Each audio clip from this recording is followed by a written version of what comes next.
Hey everyone, welcome to another edition of Let's Talk Business with me, Suzette. Today, this month, right now, it's tax season. And so we're going to be talking all things business taxes. Now, there you go. We have a special guest coming in today. Great. Ken is a chartered professional accountant. That is the highest level of accounting you can be. And he's here and on time. Hi, Ken. Hello, how are you? Hi, how are you? You found it. That was easy. I'm doing well. Yes, I did. Amazing. Yeah, so just telling everyone that today we're going to be talking about business taxes, write-offs, all the do's and don'ts that you're supposed to do when you have a business. So we won't wait much longer. How about you introduce yourself and tell everybody what it is that you do? Okay, all right. Thank you for having me. My name is Ken Green. I am a CPA. I work with a lot of small businesses and professionals here in Toronto, offices in Mississauga. We help businesses plan better, save on taxes. At the end of the day, the reason why you're in your business is to build wealth and to create more cash flow. And so that is what we do. We advise businesses on how to do just that, how to get their dollars to work a lot harder for them, save taxes, save more, invest better, and ultimately create wealth. That is all we do. Excellent. And how long have you been doing that for? So we started our firm in 2012. Before then, I used to work in the downtown Toronto office of PricewaterhouseCoopers. Yes. I worked with them for several years, worked with a few other banks. And then in 2012, that's when I partnered with my partner Celia, and we started our firm. And since then, we've been serving businesses in the Oh, community. excellent. Congratulations. There's nothing better than running your own business, especially with COVID. I mean, there's ups and downs to having your own business, but at least you have better control over, the things that can happen. Well, not that can happen, but just financially a little bit better. So thank you for sharing that. Guys, if we're just tuning in, we're speaking with Mr. Ken Green. He is a CPA, that is a chartered professional accountant, the highest level accountant you could be. And we're talking today about business write-offs and taxes. So Ken has started his own firm since 2012 and has been running that. Where in Mississauga, you said? So we're at Tompkin and Matheson. Okay. That's the opposite end of me. I'm all the way in the east side. All right, perfect. So, so tell me about some of the services that you offer. All right, so we offer the traditional services you see in most of the accounting firms. So we do the tax compliance work. So we'll help prepare your business tax return. We'll prepare your personal tax returns. We will help with your bookkeeping needs if you need those. But more importantly, we'll help with planning, tax planning. In other words, providing you advice on what you can do to save more in taxes. How do you get your kids involved in business? Why do you go into business in the first place? What are some of the mistakes people make in business? So just providing that business advisory services that most people that do what we do don't provide. So we started having those conversations with our business owners. Because I know when we started this business a few years ago, we were just like a traditional tax accountant. So we come, we meet you once a year, we prepare your taxes, and we don't see you again until next year. And so we did that for several years. But one of the things I discovered lately was a lot of the businesses we are working with, I just discovered that they were not making any progress. They were still broke. They were still paying a lot in taxes. They still had no money. And so I was wondering, why are people struggling, right? And I just discovered that it was lack of advice. So even though we've been working with them for several years, they knew nothing about taxes. They knew nothing about business. And so they were just working, getting cash, living hand to mouth. And so it was just recently we started the business coaching services where we began to closely work with clients to look at their business and then to provide that input that will help them really make some leap in their businesses. Why are sales not? Why are you not increasing in your sales? Why are you still having issues with cash? How come you're not investing? Why are you not saving? A lot of people don't understand those levers of wealth that will enable you create real financial freedom. And it's something that's worked for me, and so I just started teaching other people how to learn some of those things that start implementing it in their businesses. Yeah, well, that's amazing. I wish I met you 10 years ago when I had my other business. I'll tell you that traumatic story shortly, but you touched on a couple of things there. So you said bookkeeping. So let's go back to some basics. So what would encompass bookkeeping? So I have a business. Why would I need you to do bookkeeping versus doing it myself? Tell me some of the reasons as to why it would be beneficial to you. Well, I mean, it frees your time, particularly if you don't know anything about bookkeeping. So it will certainly free your time if you engage an expert or a professional to do it for you. And secondly, it provides you a lot of timely information. So one thing with business is that we need data. We need information to be able to make timely and very good decisions. And so that's what bookkeeping does for you. If your bookkeeping is done well, done timely, then you have that information to make very good decisions. And secondly, it helps a lot with tax compliance. One of the reasons why people never file taxes or why they file late is because they can't even find their receipts. They can't find their bank statements. They don't know what they spent money on, right? And so it really helps when you have good bookkeeping. It tells you whether you're making money or not, right? Should you continue in that business? Should you step back a little bit and re-strategize and think of ways to do your business? Are there products that you're selling? You probably love those products, but the truth is those products are not making you money. You really need to stop selling them, look for something else. Do you find that your customers are buying something? Is there an opportunity for you to even make more money from those customers that are buying something from you by looking for another complementary product that will serve them well and also serve you as well as the owner of the business? So that is what bookkeeping does for you. It gives you data that will enable you plan, that will enable you make nice and good decisions. And keep you organized. So I'll share my story now. I'll share my traumatic story. When I first started one of my businesses about 12 years ago, I did a lot of cash deals. So I was buying from other people, not paying taxes, doing cash deals because it was cheaper. I'm just starting my business out. And so in my mind, I thought that, I'm going to go home and write down a receipt and say, yep, I paid Ken, $100 to do my bookkeeping. So when I went to go file my taxes now, on my book that I wrote myself, I figured, okay, I have $5,000 worth of expenses. So I submitted it to the government. Everything was fine, great. 6 years later, the government, I guess they're doing an audit, and they said, hey, we need to see those receipts that from those $5,000 worth of purchases you did 6 years ago. And I was like, okay, first of all, I threw out my receipts because I already filed the taxes. I didn't know you had to keep your receipts for 7 years. So I discarded everything. I was moving and I figured, okay, old receipts, I already did the taxes, threw them out.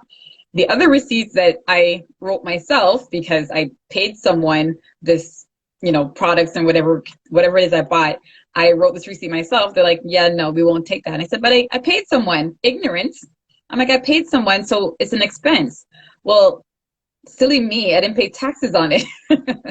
Well, long story short, the government's like, yeah, so none of those expenses that you wrote your own receipts for is going to be viable, and I had to pay back taxes.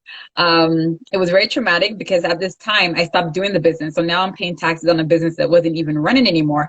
And so it was a big learning lesson for me. And then the other business, what I did was I kept my receipts this time, kept everything, but I didn't sort anything. So time comes to do my taxes, I've had boxes upon boxes upon boxes I had to sort through. So learning lesson for me was that now doing it, have a bookkeeper, because now they keep you organized, and now you have to submit all your receipts, and it keeps you in line versus trying to do it yourself. And a lot of times people think that, okay, they don't understand the value. That was it for me. I didn't understand the value in the services. I'm like, oh, I went to school for accounting. I did 2 years of it, and I said, oh, I can do my own stuff. But to be running a business and to stay organized with receipts, when you have a lot of receipts, it's a lot and it's hard. Yeah, it is. And so I started throwing my receipts. At first, the beginning of the year, I'm always organized. I have folders, they're labeled, I put everything where they're supposed to go. By the time I try to collect all my gas receipts, because I fill up gas every 2 days, it was a lot. And so my receipts were a total mess. So bookkeeping, guys, is a definite investment that you need to make into your business, because it will save your life, it will save you headaches, and it'll save you having to pay back any extra money to the wonderful Canada Revenue Agency that's always looking for some extra money. So that was my learning lesson from my business. I was trying to, be sufficient, but it ended up costing me in the end. Had I paid someone to tell me, nope, pay these things full price, collect your receipts, because you can always file it back, then claim for it, I wouldn't have made the mistakes and had to pay what I ended up paying. So big learning lesson for me there. Yeah, and that's a good lesson. And I think we as business owners, we all struggle with that. Yeah. And I mean, I'm even shameful to admit that even me as an accountant, I don't even do my own books. I mean, I do some of it, but I still pay a bookkeeper, right? Yeah. And so you can imagine, I do bookkeeping for other people, but I still pay someone to do my own books. And so sometimes that's how it is. It's just challenging to keep up sometimes. Well, you're busy being organized for other people, right? It's one of those things. Right. For me too. It's easier to be organized for other people, right? But when it comes to us, just like the hairdresser, that hair never looks good, right? There's so many talented hairdressers out there, and yet their hair looks like a mess all the time. But it's because you're too busy caring for your clients, right? So that's definitely a good move to have someone else do it for you, because you're busy doing other people's, right? Makes sense. So, and then the other thing you mentioned was business coaching. So another important, because even for myself, well, also, I probably don't go as deep into the financial part of it that you do, but in terms of business coaching, I would like to speak more to that, because that's a intangible service that a lot of people don't really understand the value in. You mentioned a couple of things as, keeping your receipts to make sure you're making money. That's another big problem. A lot of small businesses, they're in operation. I've been in business for 10 years. I'm like, okay, well, why are you still doing it from your home? Well, I don't make enough. How could you possibly be doing this full time and not make enough to move outside of your home? And it comes down to money management. It comes down to your expenses. Are you charging right? What's your pricing like? A lot of small businesses, myself included, that was another learning lesson I did when I was running my wedding. I had a wedding decor business. And another huge lesson, because I quit my full-time job to do my business full-time. And it wasn't until then that I realized all of the challenges that I had financially. I wasn't charging right. I had everything going into one account. I had my my personal money from work going into the same account that my business was going into. And when I quit my job and I was doing my business full-time, it was then I realized my expenses didn't add up to what I was charging people. I was actually at one point, like, it was breaking even. And breaking even to me in a business is not making any money.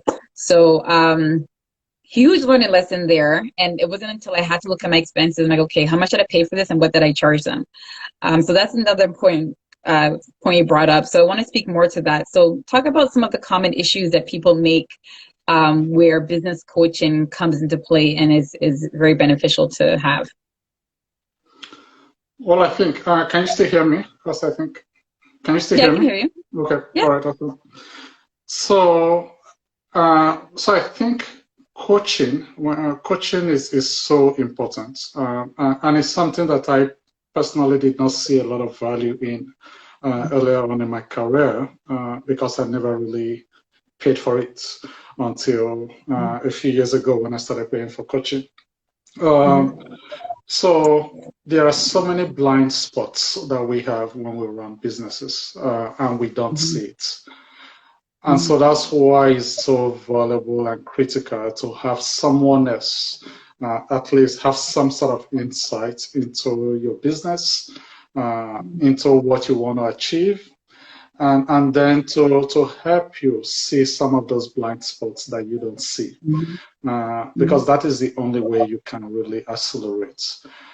I know when we started our business several years ago, we were just flat for so many years, right? Running the business because we didn't invest in coaching, we didn't invest in marketing. We just relied on people walking through our doors. And so we never grew. You know, we just flatlined our revenue for several years. But it's when I started paying for coaching that I began to see the importance of marketing, importance of branding. Like a year or 2 years ago, nobody knew me, right? I was hardly doing anything. But when I got a coach and the coach called me and he asked me, how many calls do I have? That was the first question he asked me. How many calls do I have lined up for next week? And I told him none. Then he asked me, then he just made a sarcastic comment. I never forget, because he said, how do you go to sleep? How come you go to sleep knowing that, and you don't have that you don't have any calls or potential customers lined up coming through your doors for the next week or the next month? And I sort of just laughed, but I never forget that. I still have it stuck in my head. So that's the value coaching has. Coaches will allow you to shrink time. So there are so many things you can spend your time trying to learn how to do. But if you have a coach, someone to hold your hand, they will give you that shortcut that will allow you immediately begin to make progress and to begin to get instant results. And so that's why I began having these conversations with a lot of our personal clients, a lot of our business clients lately. And that's when I started offering the coaching services. And the coaching services is all results based. Right, and is I try to do it in such a way that is affordable, is focused on results, right, so that way people will start getting value from it. And so when I have a conversation with a client, you know, we'll first have a 30 minutes to 1 hour initial conversation where we set our goals, we understand what the background of what we're dealing with is. Then we just start having those conversations and start setting goals. So every call, at the end of every call, they have an assignment. They know what to do. And they don't book another call until they finish what they're doing.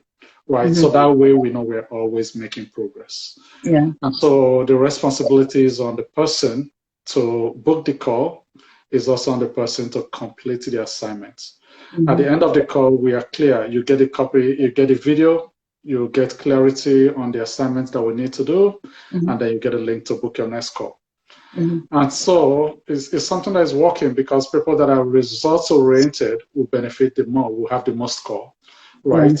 And so if you're results oriented, then you can accomplish a lot in a year. And so that's why I love that model, and that's what I've started doing recently. Yeah, well, you know, all businesses should be results based. You know, if you meet a business owner and they don't have any type of results or any type of goal, then it makes you wonder why you're in business. But that's the case for a lot of people. A lot of clients that I speak to, they're like, you know, I'm making money, I'm booked every weekend, but I'm still, like you said, living hand to mouth. And unfortunately, I don't like to use the term, but it's the one that comes to mind. You have employers, not employees, you have business owners thinking like employees. And so they're not really saying, like you said, investing in themselves. a lot of times people only want to invest into something that's tangible. I say to my clients, like, you're paying me for my time, you're paying me for my experience, for my knowledge, for the mistakes that I made that I'm going to share with you so that you don't make those mistakes. So a lot of times a business coach will put things into perspective for you. I used to be so embarrassed about the mistakes that I made for my businesses. And then I realized I learned from them. I had to create systems. I had to hire people. I had to get an accountant. I had to do all the things that I was trying to do myself in order to become efficient. And it was through doing those and creating systems for myself that I realized, okay, this is so much better, because you can't do it all. We love to think that we're big bosses and that we can be everything to everybody, but that's not the case, and it's not efficient. So a lot of times I find, which you probably experience too, small business owners are trying to do everything on their own to save money. But in order to make money, you need to spend money, right? So it's the investment portion there that, you know, we're referring to, that once you invest into your business, you invest into getting the help you need, you invest into hiring the professionals that can help you run your business more efficiently, then you're gonna propel forward. You're gonna grow, and now you can move on to the next thing, right? So that's a really good point you have brought up there. So in terms of taxes now, so write-offs. Let's talk about write-offs. I learned, again, through my mistakes of my tax situation how many years ago. There's a lot of things you can actually write off. So kind of go through some of the things that you can write off that people normally don't think of. So there's, you know, gas, and then your travel expense, things that people aren't too common with that they can write off for your business. Well, so the way I like to think about write-offs, if you really want to be compliant with CRA, is to think about all the things you do for your business. So anytime you're spending money to earn income, then that is a valid money that you can write off. That is a valid expenditure that you can write off for tax purposes. So that is always the test. The test is, are you spending this money to earn additional income? And if you pass that test, then yes, you can write off that expense. And so I think about everything. So if I'm paying a coach because I want to develop myself so that I can invest more in my business, so that I can learn new skills, so that I can, you know, get shortcuts in growing my business, then that is a valid expense, because at the end of the day, that expense is allowing me to do more for my business. If you're hiring employees, then of course that is a valid expense, because those employees are helping you grow your business. So anything you spend to generate revenue qualifies as a valid expense that you can write off for tax purposes. If you're working from home and you meet with customers regularly from your home, then the portion of that home that you're using for your meetings, for your business, you can write it off. So you can prorate all your expenses for your home, your heating, property taxes, mortgage interest, maintenance, right? You can take all of that stuff, apply the fraction that you're using for your home, for your business, and expense all of that stuff. If you're driving and you're driving to a business meeting or something related to your business, then you can write off a portion of your car expenses based on the kilometers that you drove for business.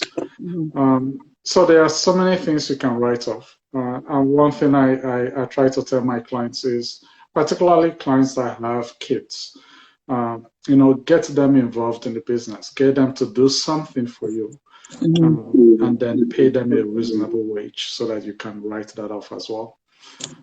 Because after all, you're spending money on the kids anyway. Why don't you get them to work for you, so that that money that you're spending, it becomes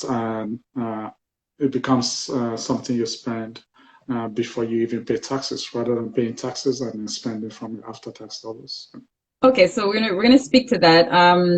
So sorry, somebody had asked a question. What about childcare? So if I need to do something for my business, and I'm a single mother, and I need to get a daycare to have my child be watched, can that be a business expense? Well, that's not a business expense, but that is a deduction that we get for business. So there's a credit that CRA allows for childcare. So everyone gets a credit, even employees in corporate Canada. If you're spending money on childcare services, you qualify for a credit and deduction for So those what, expenses, up to a certain limit, of course. okay, so maybe explain to me what's the difference between a credit versus a write-off? How does it affect your income then as a business? Okay, so deductions will reduce your taxable income. And so this is how it works. So let's say you make $100. Now, deductions, so if I don't have any deductions, I'm going to pay taxes on my $100. If my tax rate is 40% and I make $100, then I'm going to pay $40 in taxes. But if I have a deduction, let's say I have childcare costs for $50. So that is a deduction. So now that deduction of $50 will reduce my taxable income from $100 to $50. So now when I apply that 40% tax rate, my tax is now $20. Okay. Right? So that is deduction. So deductions will reduce your taxable income. Okay. Now, a tax credit, on the other hand, we offset the taxes that you're owing. So let's say I make $100. I don't have any deductions. My tax rate is 40% and I pay $40 in taxes. Now my taxes is $40. But if I have a tax credit of $20, that $20 will reduce my taxes from 40 to 20. So tax credits reduce taxes you owe or taxes payable, while deductions reduce your taxable income before they apply the tax rate. Okay, writing this down. Okay, taxable income and taxable deductions. Okay, so the write-off, is that interchangeable for deductions? That's right. So write-offs will essentially reduce your income, particularly if you have a business. Okay, guys, are you guys catching this? I just learned something new today. Okay, got it. Okay.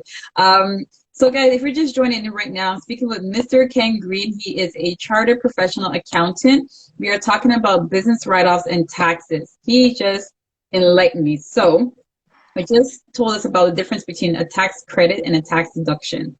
Right, so guys, I'm going to save this live. I know a bunch of you guys are saying to save it. I am going to save it after, of course, and I'm going to write my notes in. So that's amazing to know. Is there anything that's more beneficial? Like, should you try to get more credit or deductions? Does it make a difference in terms of which one you try to pursue, or is it all the same kind of? Well, so I get a question sometimes, which one is better? Is it deductions or credits?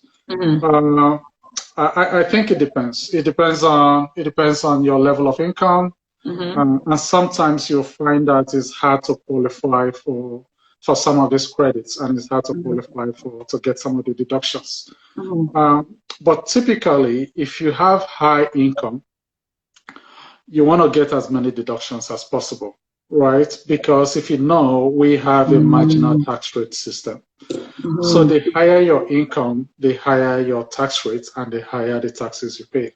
And so if you have high income, you want to try to bring your income a little bit lower by taking as many deductions as you can. And so I think people with high income will benefit a lot more from deductions if they can get it. Because credit sometimes is hard to get credits. For you to get credits, you need to maybe earn dividend income to get dividend tax credits. You need to have a lot of charitable donations, medical expenses. Then there are the basic credits that we get from the government, the personal credits. And government has taken a lot of some of those credits away, like the transit system that we used to get credit before. They've taken that away. A lot of the child benefit credits, they've taken them away. And so, the credits are not as many these days, right? And so there's a lot more leverage on getting more deductions if you have income. Okay, so that makes perfect sense. Wow, thank you for that. Okay, I learned something totally new today. I didn't know the difference between the two. I was just using them interchangeably. But that makes sense how you explained it. So, what is a common mistake that, oh, sorry, no, I want to back up. You mentioned the work from home. So a lot of businesses now have closed their storefronts and now working from home. So you mentioned some write-offs. I know I learned that when I had my business from home, you could write off a portion of your house. So I had an office, like one room that was dedicated to my office, and based on the mortgage I was paying, that was a fraction of the credit, I guess, or right, I'll say write off, yeah, that I would use towards the business at the time. So you mentioned, and utilities too, right? Utilities, you write off a portion of that. Um, and then what else did you mention? What else would be a taxable write off if you have your business from home? Well, so all your home expenses, right? So all your home expenses would qualify. So, and again, it depends. So businesses are different, right? So you may have a business in a corporation, right? So if you have a corporation will file its own taxes. Mhm. But if you're a sole proprietor, then that business is essentially in your own name, right? So when you prepare your personal tax return, you're going to have a business schedule Mhm. where you put all your income and expenses for your business. So anything that you spent um, related to your business, you put it on that schedule, in addition to all your home expenses. So your mortgage, interest, property taxes, utilities, maintenance, insurance, all of those things you can expense in that schedule when you prepare your business return. And then it's just based on the fraction of the space Mhm. that you're using for the business relative to the entire space in the house. Mhm. So those are the things you can expense. Then, of course, if there are other expenses that are directly related to your business, whether you're shipping goods, whether you're traveling, uh, you're paying for professional development, you're buying books, computer, anything, office supplies, all of those things you can write off as a business expense. Okay, perfect. Thank you. One thing I want to touch on before we move from that is the travel. So I know there's a lot of realtors. They probably already know, but in terms of travel, so I have a personal car, but I also use it for business. How would a person go about? How would I know what portion to write off? Um, I know the answer because I had to learn the hard way, but which way do you write off your gas and travel expense when you're using the same vehicle for your personal and for your business? What's the best way to track that? Like, how does the government expect you to say, well, 50% of my car was for business, 50 was for personal? Well, you have to track the mileage. So that's the only way. So you have to track all your business travel mileage. Uh, and so I know a lot of people don't do this. Mhm. Sometimes I don't do it too. I forget. But I discovered, so there is an app called Miles IQ, MILESIQ. So it's an app, install it on your phone. Huh? And anytime, because we are always with our phone, right? Mhm. Anytime I get on my car, so long as I have my phone, it just tracks all my travel, right? Really? So yeah, so get this app, Miles IQ, put it on your phone. Anytime you're in your car, it just automatically tracks all your travel. Then all you do at the end of the day, just pull up the app. It will tell you that you drove to this place. You just have to swipe right or left. If I don't forget which direction. You swipe right if it's business. You swipe left if it's personal. And at Wow. the end of the year, you're going to get a nice report that documents all your travel. Wow. And that's all That's you need. amazing. So you take that mileage. You already have all your expenses for your car. You have your gas receipts. You're tracking that. You have everything.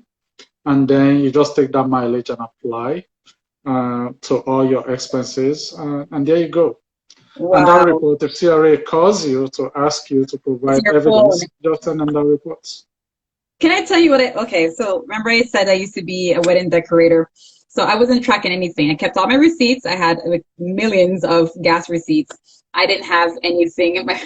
Tiana said, "Where have you been all my life?" It's called Miles Miles IQ. IQ. There should be an S after E. Yeah, Miles IQ is the app. So when I went to go file my taxes now, the accountant told me, he's like, okay, I need to know how much kilometers you traveled. I had to go back to every single event I did for the entire year and track from my home to the vendor location to the event to here. And I had to sit down and manually write every single thing out to calculate how much kilometers I had driven for the year towards each event. So had I had this app, my life and 20 hours of me sitting down trying to figure That's out. sorry, Mile IQ. There is no S. I thought there was an S. So it's Mile mileiq.com. Yeah. Mile IQ. Okay, let me put it in here. MIL IQ.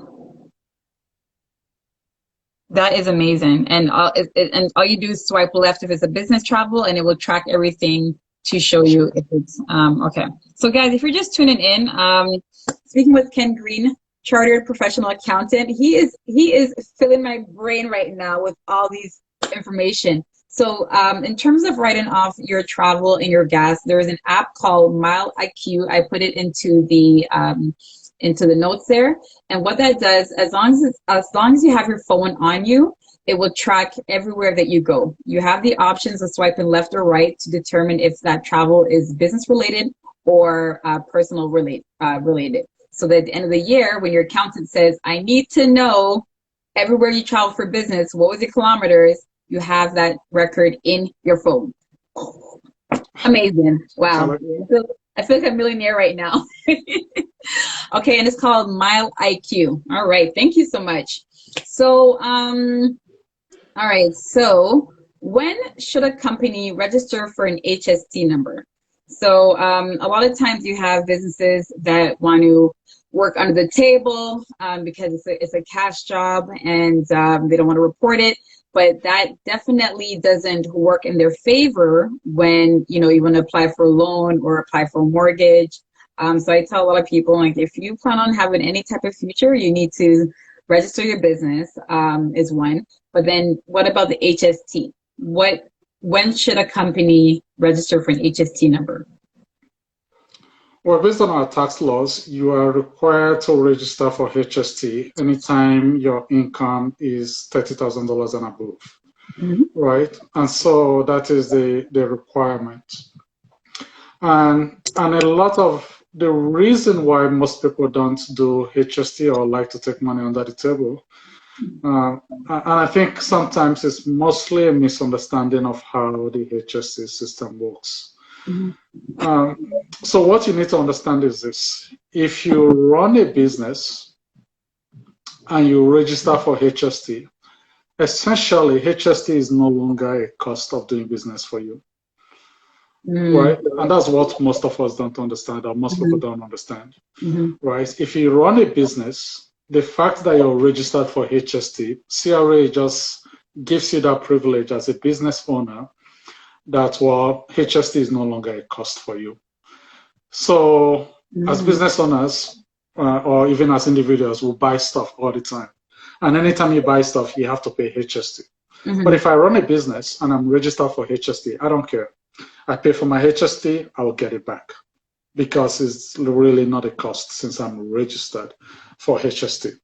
So that's one thing people have to understand, right? If you own a business and you're registered for HST, essentially what you've done is that you've eliminated that cost as a cost of doing business.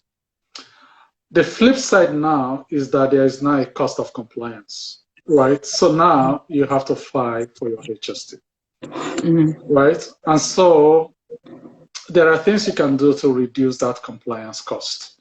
And that's why earlier we talked about bookkeeping, right? And I thank God for technology, right? So with technology these days, you can automate a lot of stuff, right? That will help you ease your compliance requirements. Because one mistake I find businesses do sometimes, they they register for HST, then they set up this quarterly filing, and then they have to be filing every quarter. It's just a lot of headache, right? The only time I recommend you to file quarterly is if you're in a position where you're getting money back. In other words, maybe you have services that are zero rated or exempt from HST. In other words, you don't charge your clients HST, but you have to recover all your HST that you've paid on your expenses. In that case, I would recommend, okay, register and file quarterly, so that way every quarter you get your money back. Okay. But if you're like me, where you collect more in HST than you spend, then you just register annually and file annually, right? So that you have your records, you have your QuickBooks or FreshBook or Wave, whatever you're using for your accounting, you're tracking your HST. At the end of the year, you run a simple report. You go to CRA website, you file, and you give them their money, right? And so once you do that the first year, the second year, they may ask you to start paying installments. And so we as a business, we don't file every quarter. We pay our installments every quarter, but we file once a year. And so once we file, we may be in a position where we owe CRA, we'll give them the additional money. If we're in a position where they owe us, then we'll get our refund. Okay. So you pay, you say you pay quarterly, but then you report annually. That's right. But you're saying that most people do the quarterly, and that's not. That increases your compliance cost, right? So, so you try to minimize your compliance requirements and file once a year. Okay. Wow. Okay. I was doing it quarterly too, and it's a lot of work. Well, that makes sense though. Okay, perfect. Thank you. So, so you answered what are the benefits of having an HST number. So obvious. Why is it important for a business to file their taxes? Well, you don't want to get into trouble with CRA. You're required to file your taxes. So particularly as an individual. So if you own a business as a sole proprietor, then you have to file your taxes by June 15th every year, right? Because you own a business and the business is in your name. So you file your business taxes with your personal taxes, and then you're required to do that June 15th every year. So there are so many reasons why you need to file your tax return, particularly if you're a sole proprietor, right?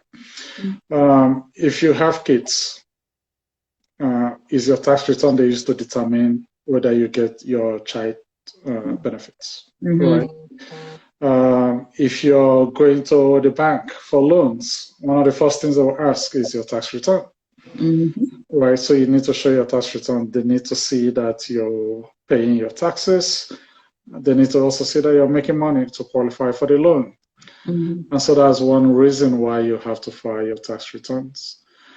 If you have a corporation, it's the same thing, right? If you have a corporation and you want to go to bank, you want to expand your business, you want to bring in partners, all of those things, sometimes, most of the time, they will require you to provide your tax returns.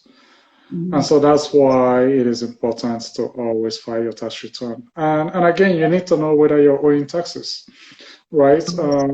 And you don't want your debt to be increasing, because if you owe taxes, CRA starts immediately applying penalties, interest, and those interest rates are not cheap, right? Sometimes it's 1% a month.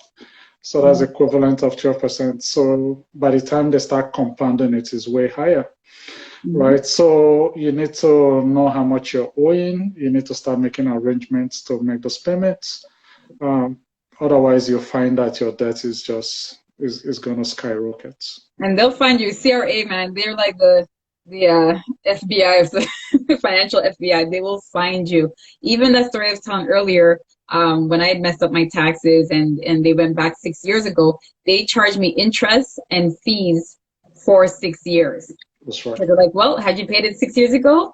So like I said, it was a very expensive lesson to learn.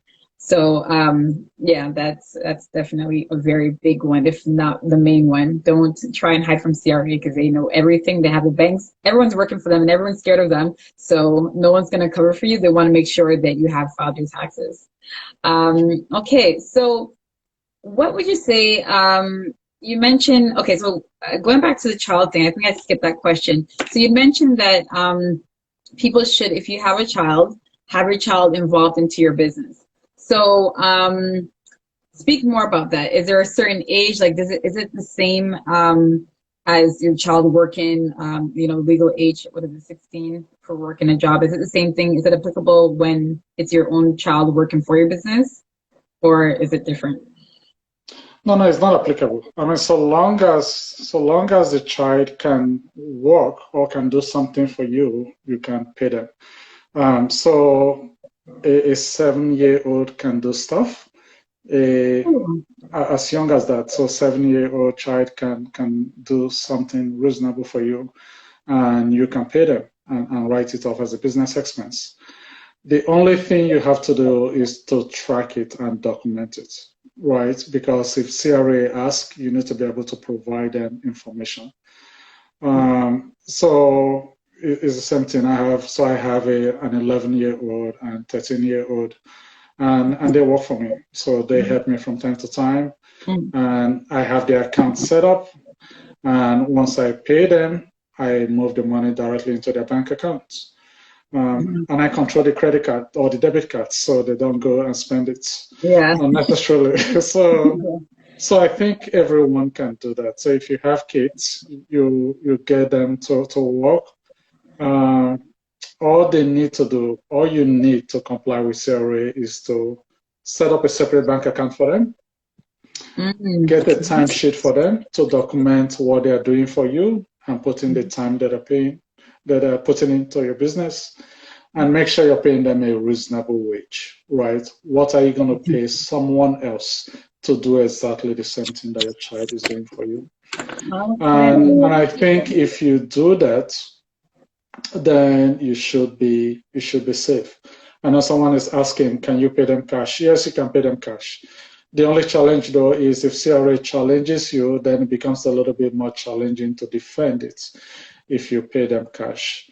But I mean, you may be able to do that if you have receipts, if they give you invoice, and you can show that you took that cash from your business and gave it to them. Then somehow you may be able to prove that. But it's just safer to have them have a bank account. You control the bank account, and then just put that money in the bank account. And you have all the timesheet, you have the reasonable wage to prove that this is not a scam. Yeah. I wouldn't recommend giving cash because they're gonna go and spend it. Maybe I would probably more deposit it and then withdraw some to give them, something in their pocket. But yeah, I wouldn't do the cash. Cash doesn't leave a paper trail, and paper trail is hard to prove. Sorry, if you don't have a paper trail, it's gonna be hard to prove, and it becomes questionable, right? Because in this digital day and age, who actually has cash anymore on them? I never do. Never. If I buy something for 12 cents, I have to use my debit card. I never have any cash. So so that's great. Does e-transfer work? Yeah, I think that would work too, right? Just something that has a trail. Even cash, like you said, cash works. It's just it becomes a bit of a challenge where you have to make sure that you show proof of a withdrawal to give them. Now, so we said as young as 7, they have to have their own bank account and a timesheet, and then reasonable pay. So you can't say you paid your 10-year-old $50 an hour. That's right. When you're not going to pay someone else to do that for $50 an hour. Yeah, exactly. Yeah. Okay. So I didn't know that. Okay. Perfect. Wow, guys, the amount of information. All right. So then, now let's talk about, so we're going to go back a little bit. So we spoke about people trying to do bookkeeping and taxes on their own versus having a professional do it. So I know we kind of touched in on it, but just to zero in, what would be some of the benefits? Because people are going to say, well, it's more expensive to go to an accountant versus me trying to do it myself. So what are some of the benefits of using your service versus a program? Oh, so I think a program, because of the way technology is these days, I think there is there are lots and lots of technology that can help you. So one of the things we do is to teach our clients. So education is a key part of our business, right? So we are constantly educating our clients. One of the things I actually recommend is to have clients do their bookkeeping themselves as much as they can, right? And then just to give them an understanding of what it takes, so that way they can understand their business. Because a lot of people don't understand their business. And the reason why they don't is because they don't look at the numbers. They don't know what's coming in. They don't know what's going out. And so I like businesses to come. What we do, we'll set them up. We use QuickBooks Online. So we'll set them up on QuickBooks Online. We'll train them how to use it, train them how to link all their bank accounts, how to allocate all the transactions, how to do the reconciliation themselves, right? And so if we train them how to do that, then now they are in there constantly, regularly, whether it's once a month, once a week, or once every quarter, they're there managing their books, reconciling and allocating all their transactions, getting very intimate interaction with their numbers. So that's something we do. Now, obviously, some clients can't do it, right? So they either never have the time, they don't have the patience to learn, and they just, it's not something they love to do, right? But we still go through the process of at least meeting with them on a regular basis to walk them through their numbers. So, I mean, that's a service we certainly can offer. And a lot of people think it's hard. It's really, really not that hard. So with technology these days, it's really not that crazy. Once you learn it, all it takes is just to have some consistent habits of going in there maybe once a week or once a month. If you have that habit, I think it's harder to set those habits, right? Or to have it. But once you have it, then you find that it's so easy to do. Because once we train you and put all the automation processes in place, and because there's so many things, QuickBooks is set up, we set it up in such a way that a lot of those transactions will be automated, right? You don't even have to touch some of them, right? So we set it up once because QuickBooks will recognize, oh, if Sue goes to Starbucks, QuickBooks recognize that this expense should go to a certain account.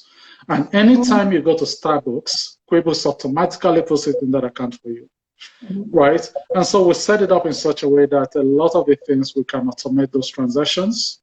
Then all you have to do is just to figure out some of those ones that are hard to automate, and then you do your reconciliation, and there you go. You'll be flying.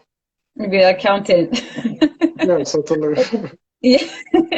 Well, you know what? I think it's a really good point.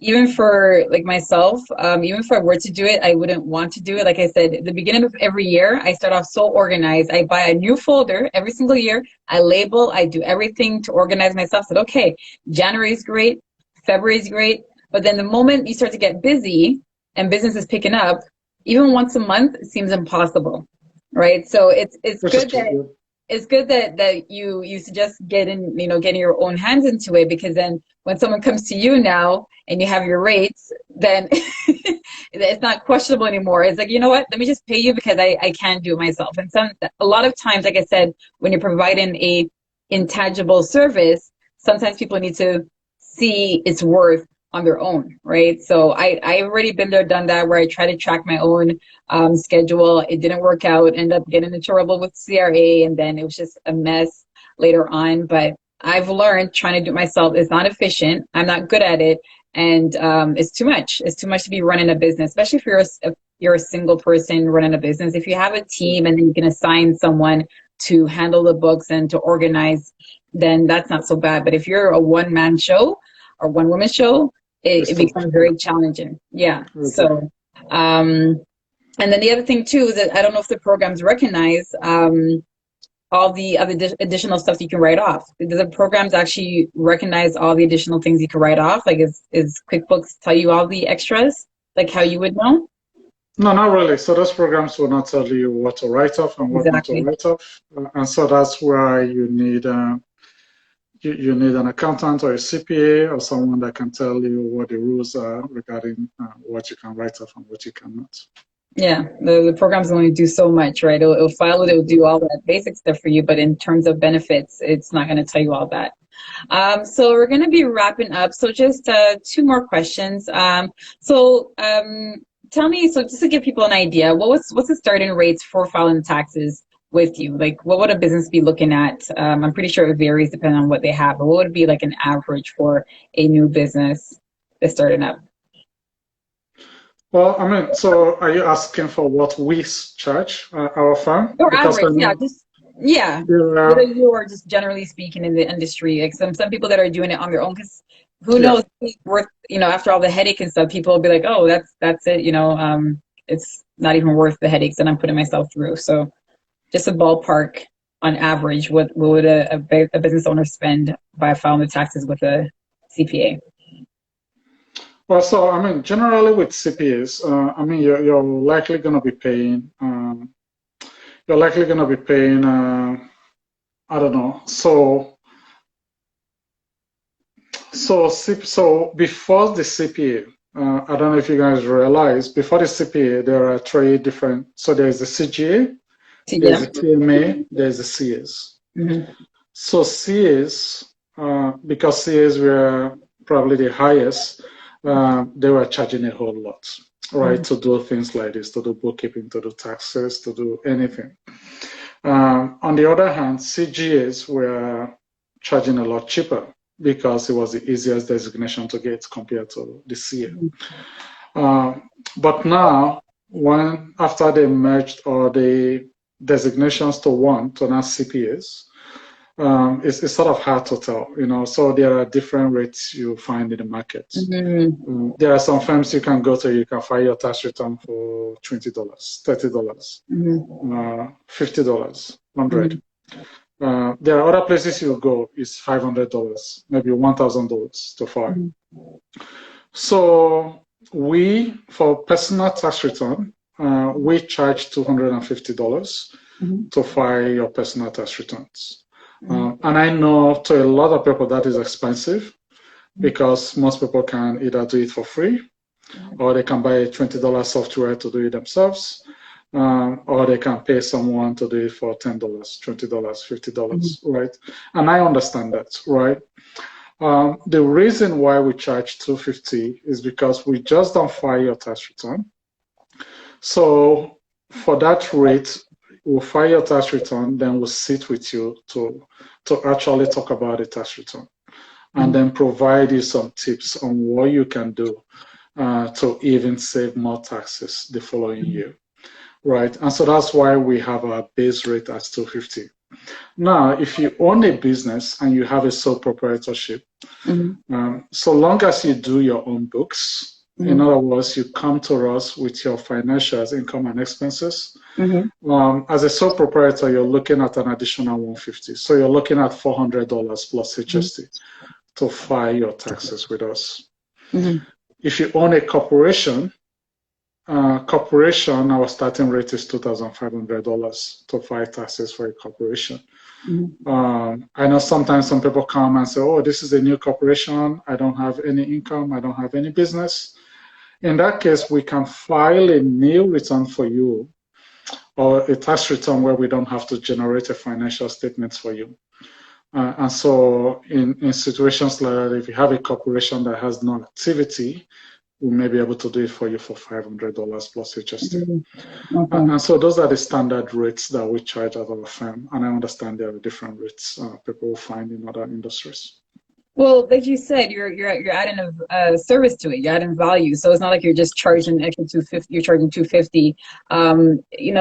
One thing that I tell clients all the time: cheap doesn't always pay, because, like you said, you're not just filing the taxes. You're looking at, okay, you're coaching them. You're saying, okay, well, is there ways that you can make money? What is it you spend? So you're analyzing and adding value to the actual service, right? So even if I spend $250, I might get a bigger return because you looked and you did an assessment. You gave me some information on it, right? So a lot of times people look at the dollar figure, they don't look at the value. right? There's certain things that, you know, you can be cheap about, and there's certain things that it's not worth it to be cheap about. And it makes a huge difference. Yvonne said, yeah, pay for a peace of mind. And it's true, right? When I try to pay, when I was using a $20 service and I was trying to do it myself, it wasn't efficient. I made mistakes and I ended up having to pay a lot in penalties. So, you know, it all adds up. So with bookkeeping separate, right? Bookkeeping is separate price? That's right. Okay, and someone's asking about business coaching prices. Okay, so can you speak to the business coaching and the bookkeeping services? What's the starting?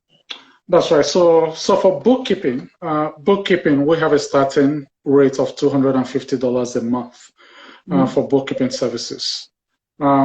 So now, if you are a business owner and all you have is just one bank account or maybe one credit card account, and you don't have a lot of transactions, what I will offer you is let's teach you how to do your bookkeeping.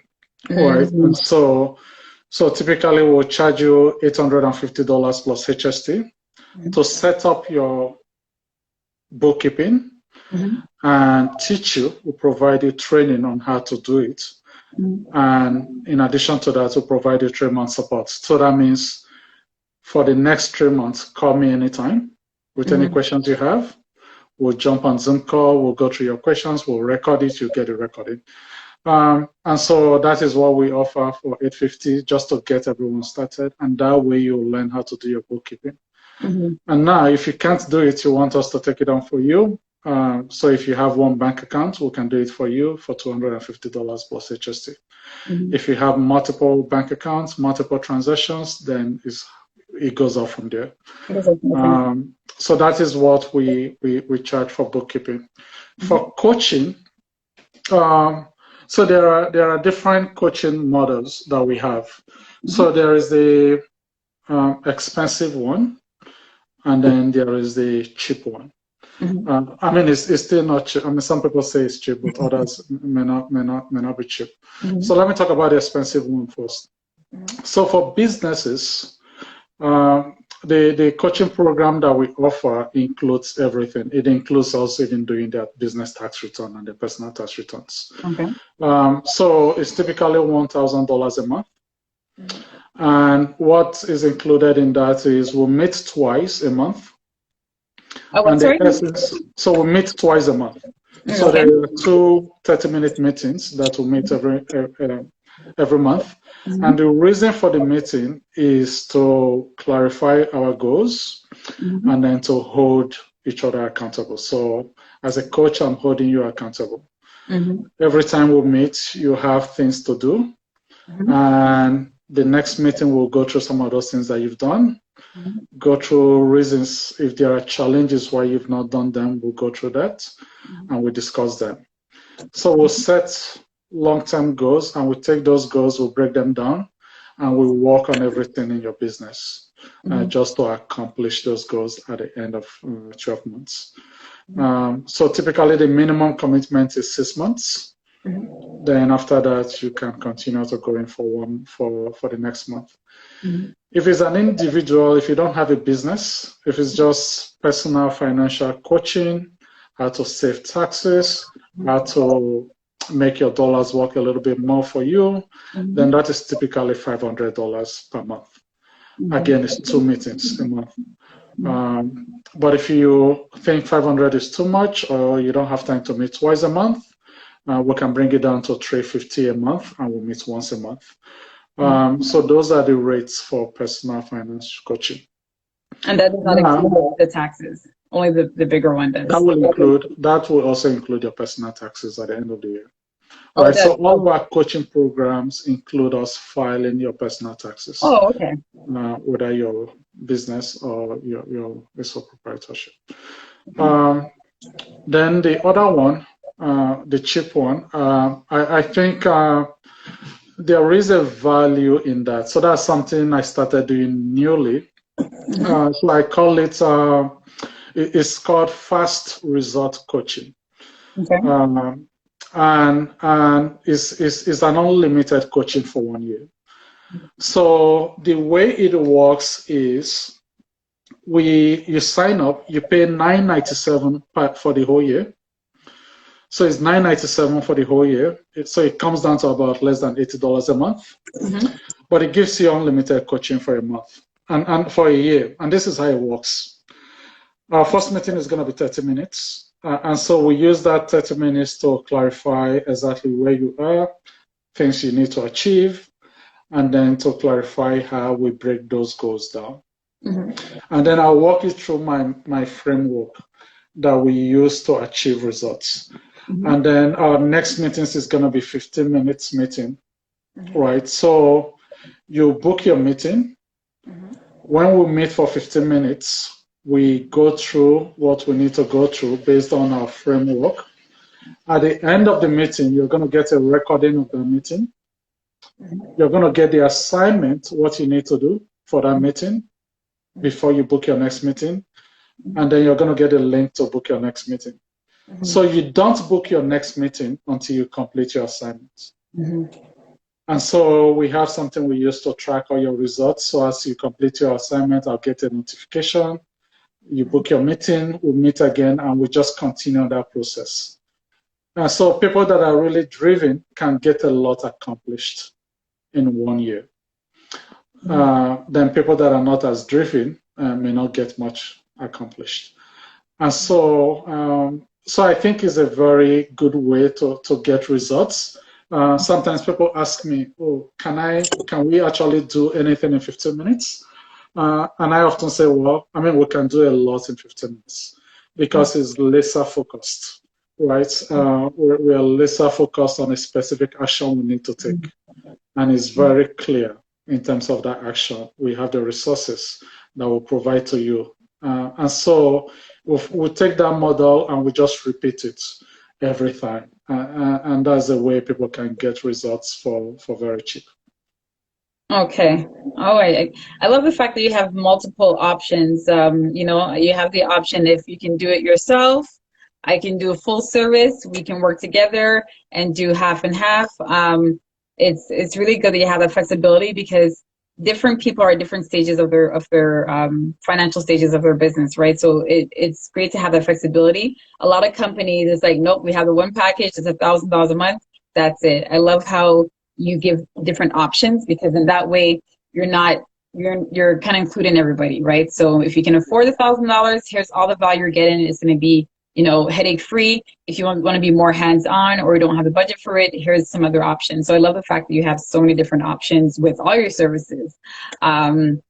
So is there anything in closing that you would like to say? Someone said, is that for corporations or just personal? For the business, it's business coaching that he's talking about. So sole proprietorships would be included, like any business, right? Yeah, so for businesses, is any business. So it may be a sole proprietorship, it may be for a corporation. Now, so typically the business coaching is available for those that own businesses and want to improve their business. Mm-hmm. So the fast results coaching program that I offer is typically not for businesses. But that's something, I mean, I'm flexible. I can tailor it. So if you want to focus it on your business, then I think I have that flexibility to tailor it to make it work for your business. But typically that's the fast results coaching is mostly for individuals and for personal taxes and personal finance. Okay, so the fast tracking is for individuals who want to learn how to do their taxes or have financial goals. I thought no, people that want to achieve tax efficient wealth. So minimize their personal taxes, grow their wealth. Okay. And maybe one of the ways you grow your wealth, by the way, if all you have is employment income, is to have a side hustle. So it's something I always recommend. Mm-hmm. And so that's why I can tailor this to businesses as well. So that's not a problem. Okay, perfect. Wow, Ken, my brain is full. I don't know how I'm gonna write all this after to try and write everything down. I usually take I wrote a whole bunch of notes right here. I couldn't keep up with all the information. I want to thank you so very much, Ken, for all the information. You have given us so much. So many people in the comments are saying thank you so much for all the information. Learned a lot of new things tonight. So I want to thank you so much for taking this time to do the live to share your experience. Guys, Mr. Ken Green CA, you can find him on Instagram. I'm going to tag him. If you need any services, he does business coaching, bookkeeping, accounting, taxes, every single thing. Okay, right here in one spot. He's very knowledgeable, as we learned tonight, and he's very experienced. So if you are a new business owner and not sure what to do first, or if you got yourself into a jam and you need to get yourself out, Ken can help you. If you need assistance with your bookkeeping, he will teach you to do it yourself, or you can get him to do it. It all depends on what you can afford or what type of convenience and flexibility you want. So I do want to thank you again for coming in today. I'm going to take some time to write in my notes and post it. Guys, follow him please on Instagram, and you can send him a message or call him. They're very quick at responding. If you have any questions, reach out to him. Thank you so much, Ken. I appreciate your time tonight. Thank you for having me. And before I go, I'm just going to recommend everyone, for those of you that have not seen my book. We have a book too. Oh. So I don't know if you can see this. So I wrote this book. So it's called Tax Efficient Wealth. So for those that don't understand how taxes work in Canada, I highly recommend you grab a copy of this book. And you can get it for free, actually. So I have the e-version that you can get for free. So for those on this call, maybe you can share the link. So just go to kennethgreen.ca/free book. So that link again is kennethgreen. Let me type it in here. .ca/free book. And so if you go there, you can get a copy of this book. So I've written it in very simple language.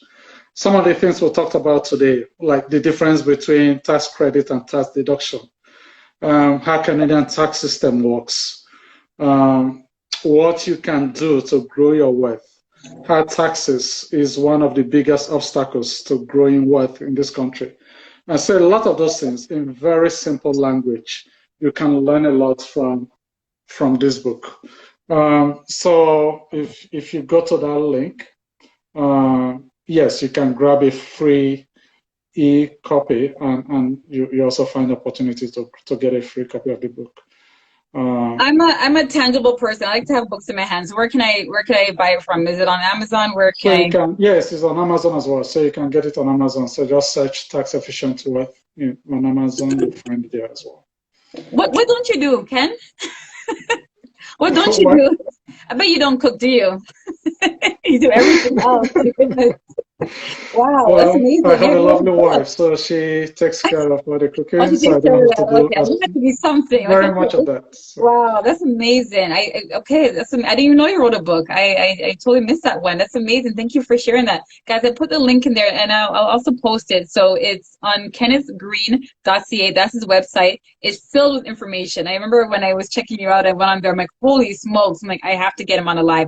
You do so much and more. I didn't even see the book there, so I didn't even get to that part. There was so much information on his website, as well as your Instagram. His Instagram page is amazing, guys. There is so much. First of all, it's branded very well. Let me say that. I'm all about branding. So I love the green, the money green on your page. Lots of tips and information. Follow him, Ken Green. Is it .ca? Ken Green CA, I think. Yeah, Ken Green CA. Go to his website, get his free book. You should support and buy the book actually on Amazon. If you need any services, check him out. Very knowledgeable. Thank you again so very much. I appreciate all your time and all the information that you shared with us. We'll keep in touch. I need your help. Certainly. Thank you. And thank you for all the work you're doing. I appreciate it.